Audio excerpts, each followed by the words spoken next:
December 3 இயக்கத்தின் மாநில துணைத் தலைவர் மோகன்ராஜ்.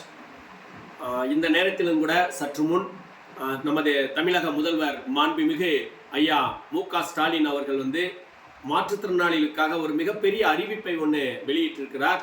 அது என்னவென்றால், மாற்றுத்திறனாளிகளுக்கு 5% இடஒதுக்கீடை உள்ளாட்சி மன்றங்களில் அளிப்போம் என்ற ஒரு அறிவிப்பையும், அதைத் தொடர்ந்து சட்ட திருத்தம் கொண்டு வருவோம் என்ற ஒரு அறிவிப்பையும் வெளியிட்டிருப்பது உண்மையிலே எங்களுக்கு மிகப்பெரிய மன மகிழ்ச்சியை அளிக்கின்றது. 2015ஆம் ஆண்டு முதல் டிசம்பர் 3 இயக்கம் இந்த சட்டத்தை நிறைவேற்ற வேண்டும் என்று தொடர்ந்து குரல் கொடுத்து வந்தது. அது சம்பந்தமாக திண்டுக்கல் மாவட்டத்தில் முதல் மாநாடாக அரசியல் மாநாடு கடந்த டிசம்பர் 30ஆம் தேதி 2017ஆம் ஆண்டு ஒரு மிகப்பெரிய மாநாடு நடத்தப்பட்டது.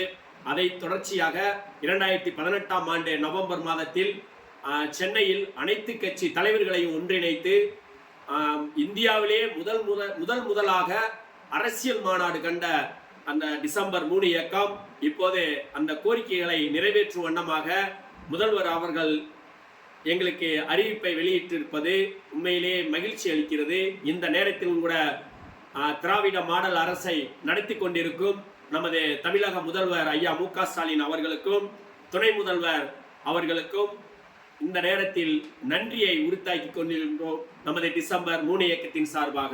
மேலும் இந்த டிசம்பர் 3 இயக்கத்தின் மூலம் இந்த கோரிக்கை நிறைவேற தொடர்ந்து அறுபாடுபட்டு நமது அரசுடன் தொடர்ந்து வழிநடத்தி கொண்டிருக்கும் எங்கள் இயக்கத்தின் தலைவர் திருவாளர் தீபக் பேராசிரியர் அவர்களுக்கும், அண்ணாமலை தோழர் பொதுச்செயலாளர் அவர்களுக்கும், வரதன் பூபதி பொருளாளர் அவர்களுக்கும் இந்த நேரத்தில் மனமார்ந்த நன்றியை தெரியப்படுத்திக் கொள்வதோடு, கடைக்கோடி மாற்றுத்திறனாளிகளுக்கும் இந்த சட்டம் நிறைவேற தொடர்ந்து ஒவ்வொரு பகுதியிலையும் நமது டிசம்பர் 3 இயக்கத்தின் கொடியினை ஏற்றி பெயர் பலகை திறந்து இந்த கோரிக்கை நிறைவேற்றும் வண்ணமாக தொடர்ந்து குரல் கொடுத்து வந்த மாவட்ட மாநில அனைத்து லீடர்ஸுக்கும் இந்த நேரத்தில் டிசம்பர் 3 இயக்கத்தின் சார்பாக நெஞ்சார்ந்த நன்றியை நாங்கள் உரித்தாக்கிக் கொள்கின்றோம். நன்றி தோழர்களே.